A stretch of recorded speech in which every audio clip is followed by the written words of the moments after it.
గొట్టిపాటి రవికుమార్ విద్యుత్ శాఖ మంత్రి స్క్రోలింగ్ పాయింట్స్. జగన్కు ఏం భద్రత తగ్గిందని వైసీపీ నేతలు గవర్నర్ను కలిశారు. కూటమి ప్రభుత్వం అధికారంలోకి వచ్చాక జగన్కు ఎలాంటి భద్రత తగ్గించలేదు. ముఖ్యమంత్రిగా పనిచేసిన వాడికి ఎన్నికల కోడ్ ఉల్లంఘించకూడదనే విషయం తెలీదా? ముఖ్యమంత్రిగా వ్యవస్థల్ని నాశనం చేసి ఎప్పుడూ లేనంత అధ్వాన్నంగా పరిపాలన చేశారు. చంద్రబాబు ఇంటి గేటుకు తాళ్లు కట్టిన రోజులు, ఎమ్మెల్యేని దాడికి పంపిన రోజులు గుర్తుకు రాలేదా? 7,000 రూపాయల ఎంఎస్పీ ఫిక్స్ చేసిన జగన్కు మిర్చి రైతుల వద్దకు వెళ్లే అర్హత ఎక్కడుంది? ప్రజలు 11 సీట్లు ఇచ్చి సంవత్సరమైనా జగన్కు బుద్ధి మారలేదు.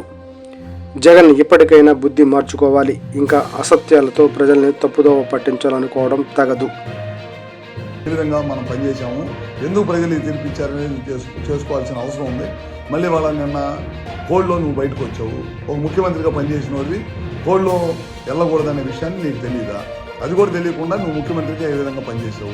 మిర్చి రైతుల గురించి వాళ్ళు మాట్లాడే అర్హత ఎక్కడ ఉంది నీకు? ఆ రోజు నువ్వే కదా ఎంఎస్పీ రేటు 7,000 రూపాయలు అని చెప్పి ఇచ్చింది.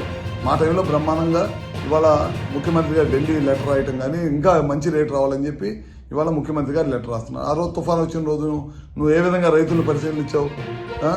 పరామర్శకు వచ్చి నీకు గ్రీన్ కార్పెట్ వేసుకొని గ్రీన్ కార్పెట్ మీద బెంచ్ కట్టుకొని బెంచ్ మీద నుంచొని రైతులను పరామర్శించిన ముఖ్యమంత్రి ఎవరైనా ఉన్నాడు ఈ దేశంలో అంటే నువ్వే.